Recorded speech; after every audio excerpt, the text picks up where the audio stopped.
So this is a 10-day conference. It's quite long. And when the replay comes out, people are going to look at this and go, oh, let me decide what to watch, what's important. And not everyone has time to watch all 58, 90-minute things again. And when they see this panel, or they see this topic, let me read you a headline from one of the stories from EcoWatch. It says, the documentary Seed points out that many irreplaceable seeds are nearing extinction. The future of seeds is at risk from biotech and industrial seed companies that control seeds through genetic modification and patents.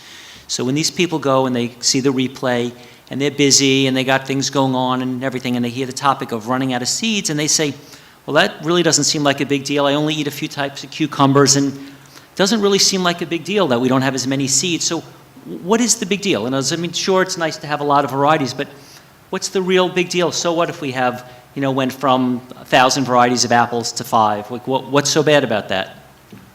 All right, I'll take you up on that one, Stephen. Oh, gosh. Diversity, the short word answer, one word answer is diversity of our germplasm that sustains life on Earth.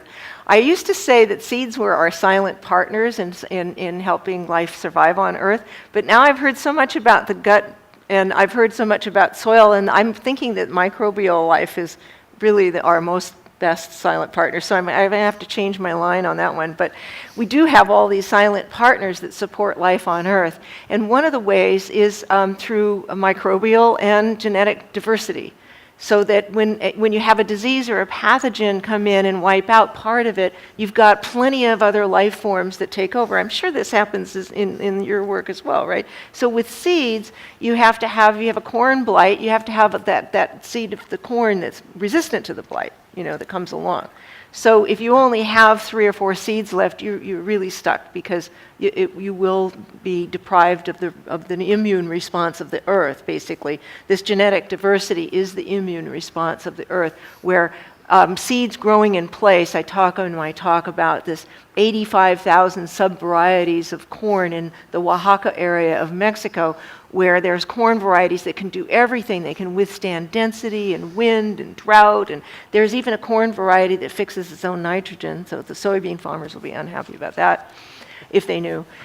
But the point is that these seeds, in response to stresses, come up with a solution. So there's always a natural solution for almost everything that the earth can throw at us. And then embodied in the seed is that solution, as well as the knowledge of the people who cultivate the seed, and then the wealth of the place to support the seed. So it's a whole system that when you tend that system, when you're aware of the system, and you can support it, we've lost maybe 90% of the seed diversity of this earth. Especially, there's about 150,000 edible plants, and about 40,000 of them are cultivated. And but we only eat, most human beings, we're pretty selfish. We think that we run the earth, but there's a lot of other life forms that eat lots of these other things. But we only eat, maybe a couple of dozen seeded plants. So it's a pretty narrow seed structure that supports our food supply.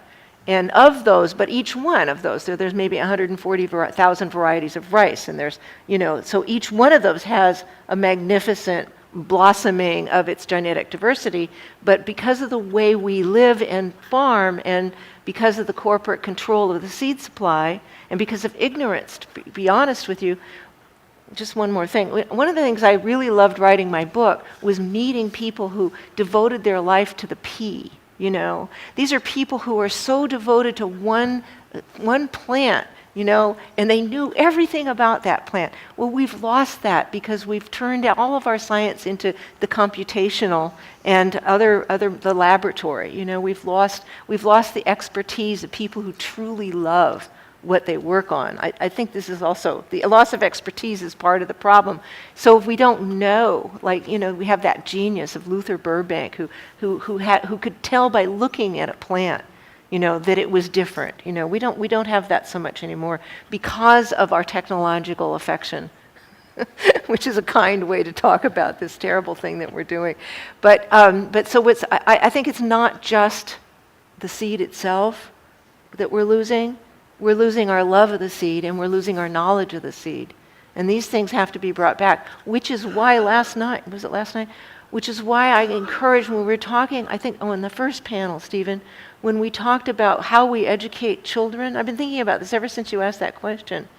Because I think the important thing in raising the next generation is to give them that sense of wonder that Rachel Carson talked about, so that they can grow up loving the world that they're given, and that they can then find their way forward. Yes, we need to inform ourselves and them of, and we need to protect them, but what if people didn't have a sense of wonder about this beauty and diversity that we've been given in creation, right?